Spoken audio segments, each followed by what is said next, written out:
Plus Tomac show originally aired on November 16, 2013 and features Imogen Slokowski discussing her best-selling book The Ineffectual Male. We hope you enjoy today's retro It's really great to be here tonight to talk about my new best-selling book, which reveals what pathetic creeps men actually are. You see, male-dominant behavior towards women has not changed since the time of Neanderthals. Men were brutes then, and they act like brutes today. The earliest women were slaving over a fire cooking mammoth meat. You, little lady, are slaving the kitchen today with all the nice whiz-bang state-of-the-art appliances. But for all the many advances in technology, it took 500,000 years for women to even get the right to vote. Men have only grown more sophisticated in their methods of oppression and debasement of women over the many eons of the evolution of mankind. Men's minds back in the days of the cavemen were focused upon the same sex-driven petty issues that they are today. Little has changed, little lady slack.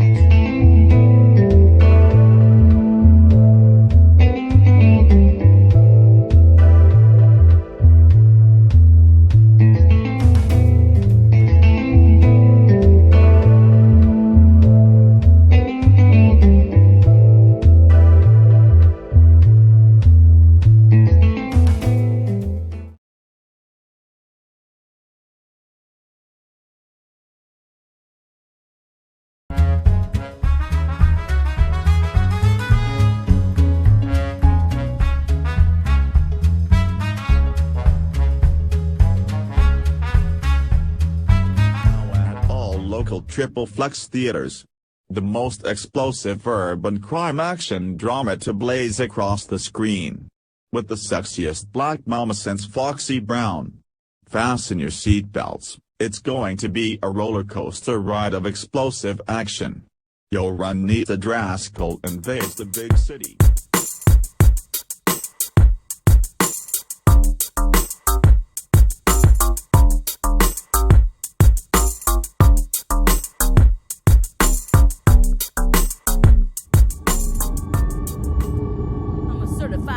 Head and I love it. Dig this. Changes come to America. Oh, nah, come on now, baby. Almighty God. And you know this. And let it flow.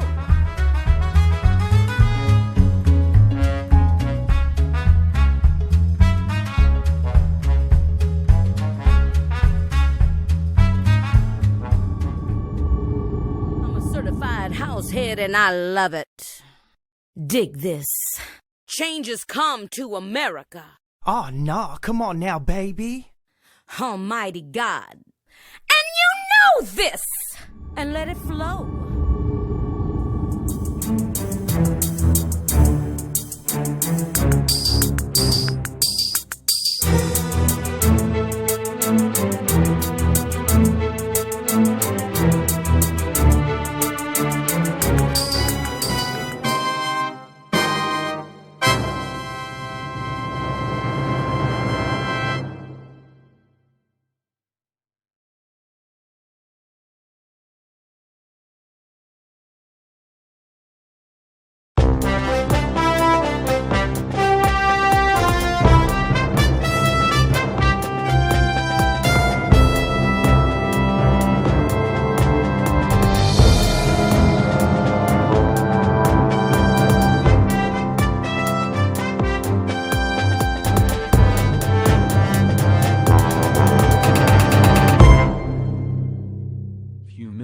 Sun here at CRZY News, and we now take you live to the Senate hearings and to Flashy the Paper Doll and the Wooden Creature.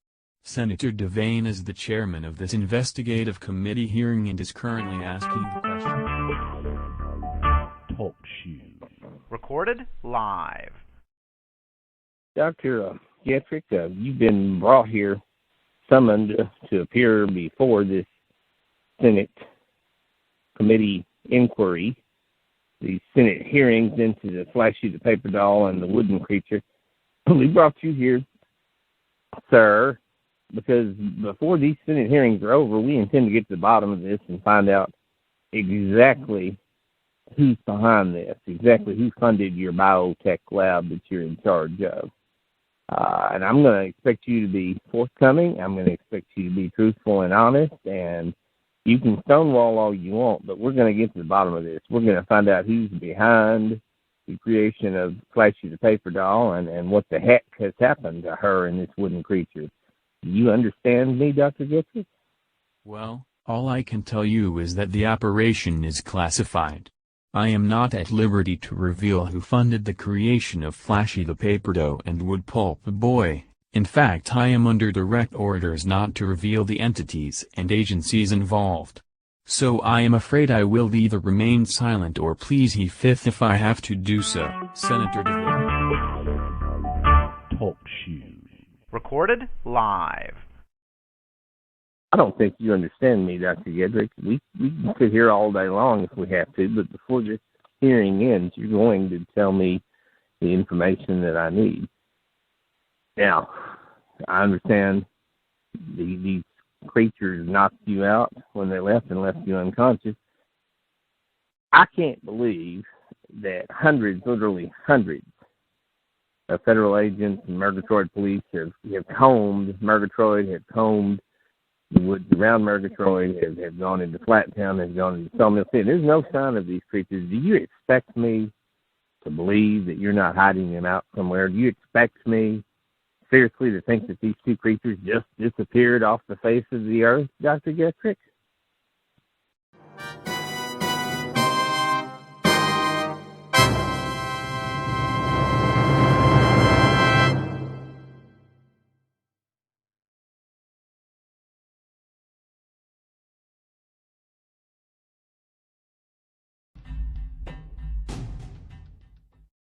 Nighttime has fallen at the palatial castle of Count Pedestrian III, and his colleague arrived at Dr. Jacqueline Reed to deliver some very important information to the Count. Good evening, Count Pedestrian. I suppose you have been watching all the television coverage of the Senate hearings over in the States, Count Pedestrian. You realize, of course, that at some point our dear Dr. Gitterick may crack. He may cave in and confess that you were the secret financial backer for the biotech lab and for the creation of Flashy the Paper Doll and Wood Pulp. Nonsense, my dear Jacqueline. He will not cave in. He can be trusted. I assure you that Dr. Gitterick is extremely trustworthy. It will remain a secret. Otherwise, I would not have entrusted him to such an important venture. The creation of a new life form. Flashy the Paper Doll and Wood Pulp Boy. There is so much at stake. So much at stake. You've got to understand this, Dr. Reed Summer. You must understand that I trust in Dr. Gitterick implicit. I remain entrusted to him. I do not believe he will cave in to this evil Senator DeVane. But I do, of course, want to thank you for bringing it to my attention. And yes, I have been watching the television coverage, of course.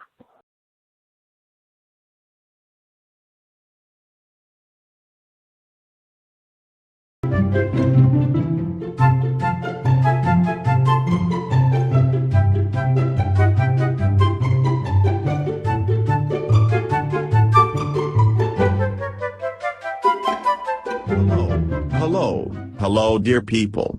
You are apparently an Indian tribe of some kind. Yes, you are absolutely correct. You should kneel down and worship me. I am a superior being to you humans. Yes, you may regard Flashy and I both as gods. You will do very well to do exactly that.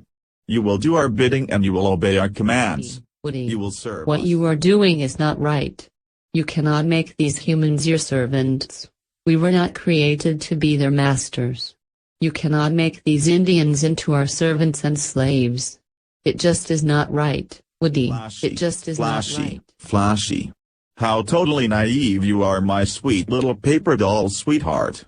These humans you have such misguided compassion towards would easily destroy both of us. Did we not flee Murgatroyd City to escape them? Trust me, whoever these Indians are, they are willing to worship us as gods, and I intend to see to it that they do, my darling. To quote a phrase from our human creators, you need to get with the program, my sweet. We shall rule, My dear for we are Woody, superior. Woody. We do not even know where we are or how we got here.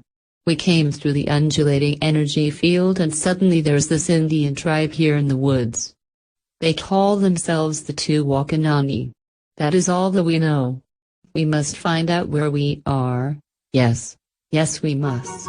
We must.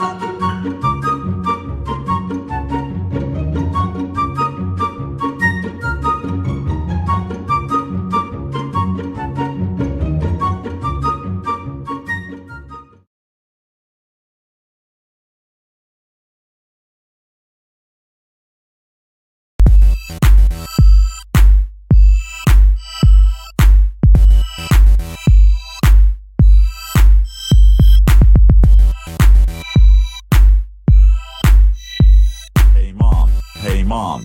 You remember that bookstore in Flat Town that we went to last week, Mom? You know, the one with the art painted on the side of the building? Well, anyway, please take me back there. I saw a drawing of Flashy the paper doll in a book there, a drawing that was done way back in the 1600s by that Indian tribe, the Tuwakanani. Please take me back there so I can find it. Please, Mom. Now Please, Timmy, Mom. you silly little red-headed stepchild skateboarder. You have way too active of an imagination, my son. That and you are spending way too much time in Dead Center Park on that dadgum skateboard.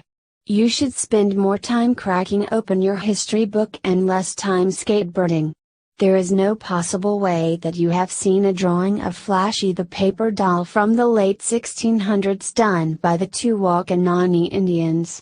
To begin with, I teach high school history, as you know, my child, and by 1661 the nearby white settlers, those religious fanatics, had attacked and wiped out that entire tribe. In fact, history records that it was a virtual massacre where they slaughtered the men, women, and children.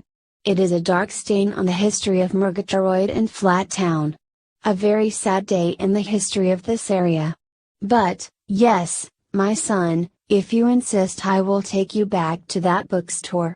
At least you are interested in reading a book for a change, instead of spending your life on that dadgum skateboard.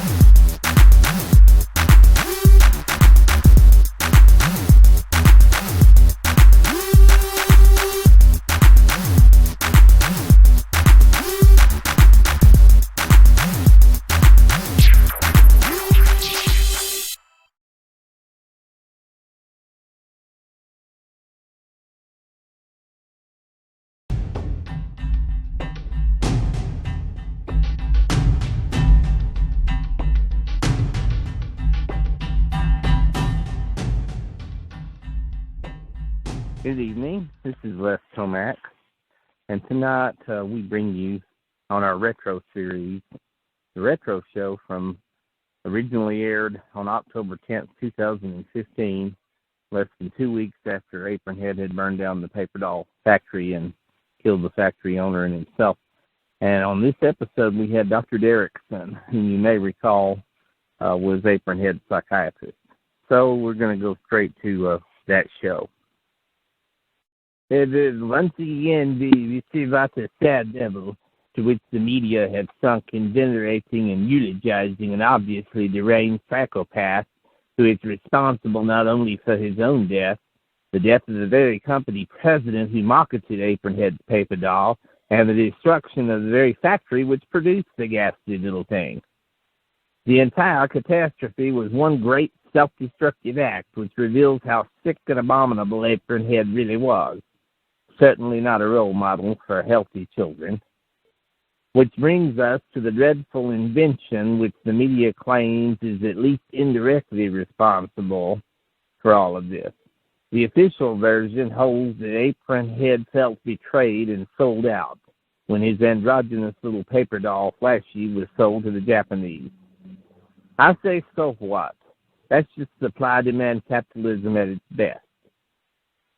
If the Japanese can build a better paper doll, then I say more power to them. Then, of course, there's my colleague, Dr. Getrick, who actually has created a living, breathing paper doll, Flashy the paper doll, and I'm sure you've been seeing the reports around town where she's been popping up, being chased by an insane clown. But let's look a bit deeper at the societal implications of Flashy, both the paper doll item that the children bought as well as this creature walking around. By marketing her to boys and girls alike, Apronhead destroyed traditional family values. The awful prospect of little boys playing with paper dolls leads one to realize that 20 years from now we'll end up with more of the effeminate cowards that Imogene Slakowski so aptly describes in her wonderful book, The Ineffectual Male.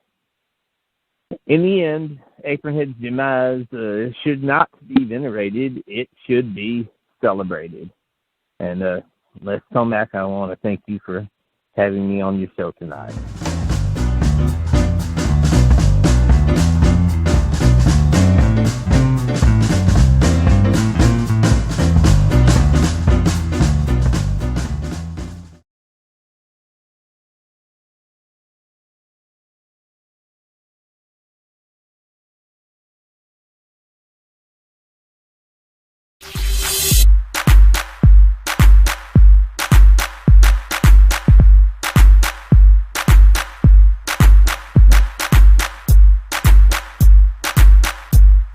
It is the year 1659 in ancient Murgatroyd.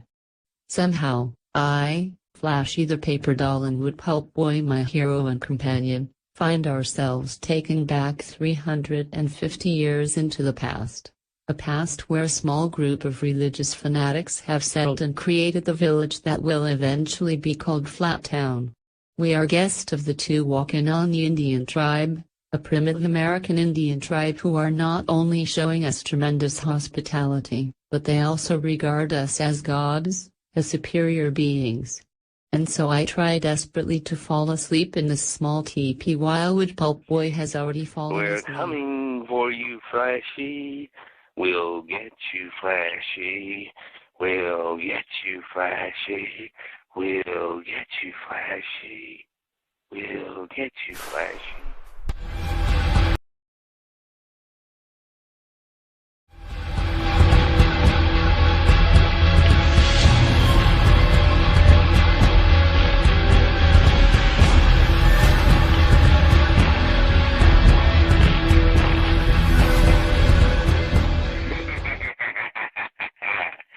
We'll get you, Flashy, we hereby declare that thou art an instrument of the devil, a very creature and tool of Satan himself, and we condemn thee to be burned at the stake to destroy this evil work of the devil which thou art.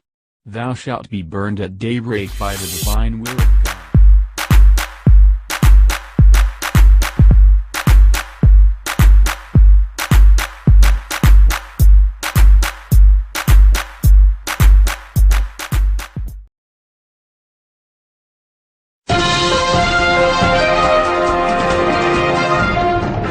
Welcome to Opinion Radio, where you can call in with your opinions. And we have a caller on line 1. Yes, Uncle Frank again, y'all. Used to me calling in. I call in with my opinion a lot. Anyhow, you know they hadn't found Flashy Paper Doll, all that wooden thing for days now, and you know, that old senator on TV with them hearing said she couldn't have just dropped off the face of the earth. They think Dr. Getrick must be hiding her and that wooden thing out somewhere. I don't know. But anyway, I'm going to tell y'all something that I ain't never told anybody else before, but I feel like going ahead and talking about this, especially now that they can't find her and they don't know where she is, and there ain't no telling where she's at. Anyhow, one of those days when we was out driving around, me and Aunt Susie, we got us a double over at the Drifties, you know, and we seen this time we seen that clown chasing her, and instead of a pair of scissors, he had a staple gun with him. And well, Flashy ran off into Dead Center Park, and she got her foot caught in one of them bushes, and it tore part of her foot, you know. And she was stuck there, and this clown was catching up with her. And Aunt Suki said, "Frank, you got to help her. You got to get out and help her." And I said, "No, we don't want to get involved." But she kept on, and I felt sorry for Flashy. Anyhow, I went ahead and I got out, and I happened to just have a roll of Scotch tape there in the car, and so I went over there, and I was able to get her foot tapes back together, you know, and what have you. And that clown was getting closer, and I thought, well, I sure don't want him to go after me with that staple gun. But anyhow, once I made sure Flashy's foot was taped back on, I let her take off, and I mean, she ran fast as you can get. And I seen the crowd coming. I got back in the truck, and me and Suki took off, and we left. And I'll tell you what, it wasn't a week later, and we was over there at Dead Center Park, and that clown hung himself on the statue. You know, I called him about that when that happened. Anyway, that's what I got to say tonight. This is Uncle Frank, and thank you.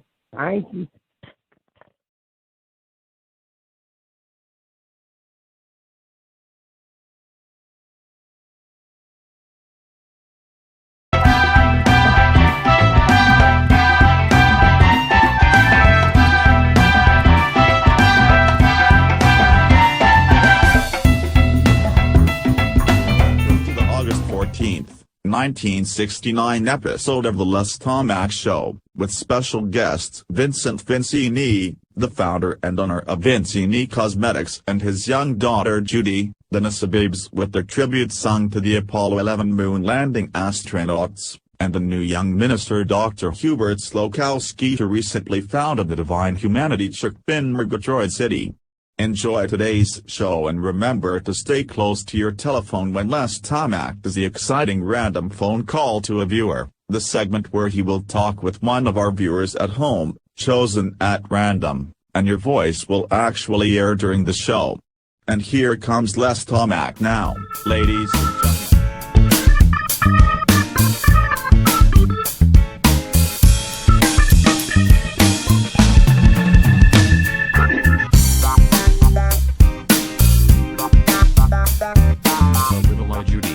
She like to put a little bit of her Play-Doh into the jar of Vincini face cream. And sometime she like to put a little bit of sand, you know, off into the jar of Vincini face cream, you know. She always like to add something to the face cream.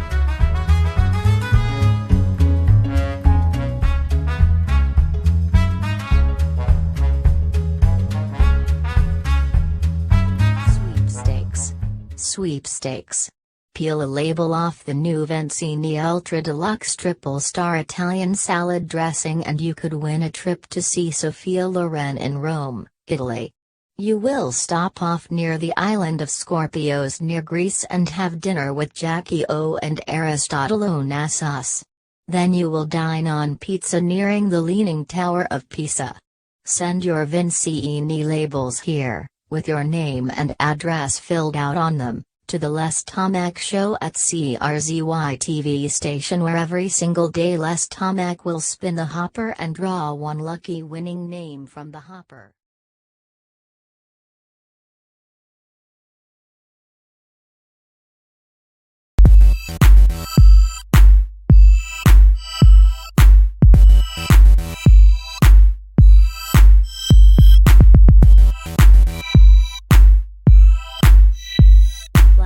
Wood Pulp Boy have traveled back into time to Flat Town in the late 17th century, when it was inhabited by religious zealots.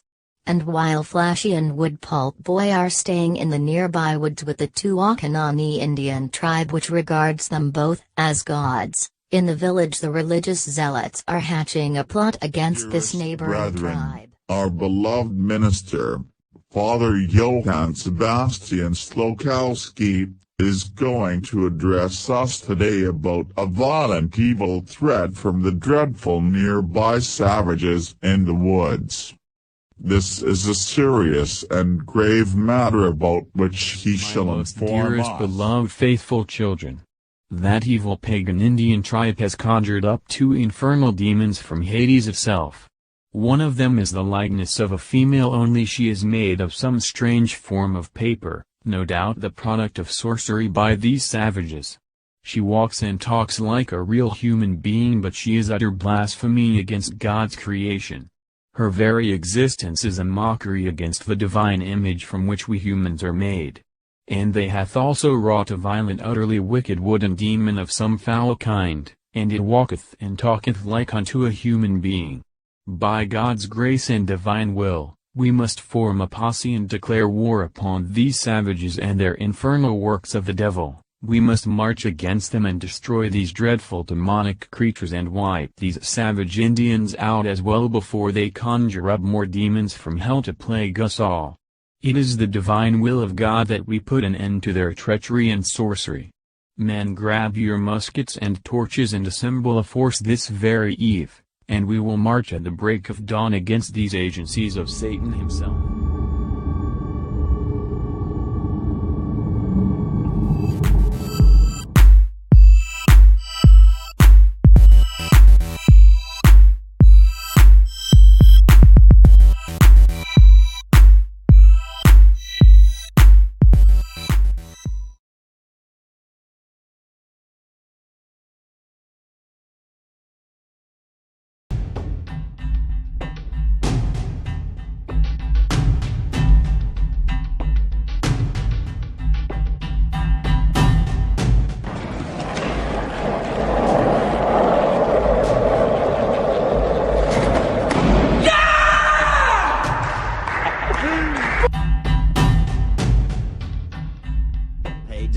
Hey dude.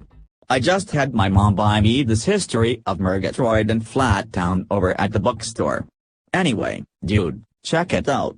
There's this chapter where the religious nuts back then burned Flashy at the stake. And they marched against the Indians and killed every single man, woman, and child in that Indian tribe, just like Mom told me. You know, dude, Mom is a history teacher, dude, so she knows her stuff. Anyway, there's this plaque out there in the woods commemorating the slaughter of that poor Indian tribe. Grab your skateboard and come go out there with me to look at it, man. It's only like 2 miles down a trail in the woods between Murgatroyd and Flat Town. If we leave now and hurry, we can make it down there before dark. Look at the moving energy field in the woods. What the hell is it? What are you doing, Timmy? No man, don't skate into it. Wait. Stop. Wow. Where did you go? It swallowed you up? You like disappeared into it. I told you not to go into it. Man, there's no way I am going into it. I am heading back home to Murgatroyd now. I will tell your mom what happened. She won't believe me, but it's all I can do, man. Sorry dude, sorry dude. Hope you are okay, man, wherever you went. CRZY News Bulletin. This is a CRZY News Bulletin alert. Teenage skateboarder from Murgatroyd City, Timothy Lawrenson, has been officially declared missing. He was last seen by a friend and fellow skateboarder in the woods between Murgatroyd City and Flat Town some 3 days ago. In the wake of the apparent abduction of Dr. Hubert Slokowski, there is rampant speculation that this too could be the work of the Murgatroyd serial killer, but as yet no evidence has surfaced to support a connection to this disappearance. Repeat, Timothy Lawrenson, 16, of Murgatroyd City, is missing. If you have seen him anywhere, please report his whereabouts to the Murgatroyd authorities.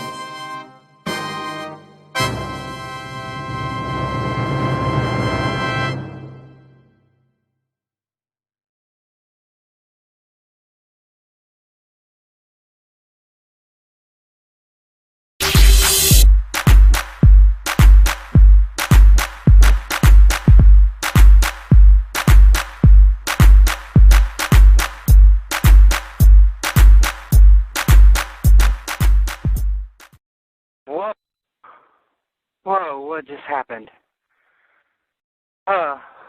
Everything looks familiar, but this looks different. Is that it? Oh my God, I went back in time. I gotta help these people. Excuse me. Oh my God, I don't know if you can understand me. Your tribe is about to be destroyed. They're going to come in and slaughter every one of y'all. Oh my God, where is Flashy? Do y'all know where Flashy is? Flashy! Hey, oh my God, you need to get out of here. These people are going to come in here, they're going to kill every one of y'all. The whole tribe, they're going to burn y'all all at the stake. Y'all need to get out of here now. Run! The audio diary of Dr. Derrickson. My time travel experiments have been successful beyond my wildest dreams. On the monitors tonight, I just watched as history was changed and an alternate timeline was created. A young skateboarder named Timmy traveled back through time and warned the Tuacanani Indian tribe and Flashy and Woodpulp's boy about the coming nearby neighboring marauders, those religious fanatics who were going to massacre the Indians and burn Flashy at the stake and destroy the village. Timmy, in warning them, averted this disaster and changed all of history. Flashy and the Woodpulp boy led the Indians to safety, got them out of the area before the destroyers could come and slay them. A historical massacre was averted and time has been changed. An alternate timeline has been created in which Murgatroyd and all of us now exist. This raises all kinds of interesting questions, riddles, perhaps that will never be solved. This is the audio journal of Dr. Derrickson. Good morning, students. Today we are studying how the Tuacanani Indian tribe was saved from destruction by Flashy the paper doll and Woodpulp boy, who led all of the entire tribe, men, women, and children, to safety when the neighboring religious fanatics of Flat Town came to attack and massacre them. To this day, Flashy the paper doll and Woodpulp boy are regarded as heroes for their valiant act of leading the Indian tribe to safety. There in the woods are statues of Flashy and of Woodpulp boy, and we will take a field trip next week to see the statue of Flashy the paper doll and Woodpulp boy. As all of you know, Flashy the paper doll and Woodpulp boy are from our own time but somehow traveled back to 1659. Your next assignment is to write an essay about where you think they may have gone after they left the year 1659. Because as you know they have not yet returned to the present time. Good luck with your essays, students.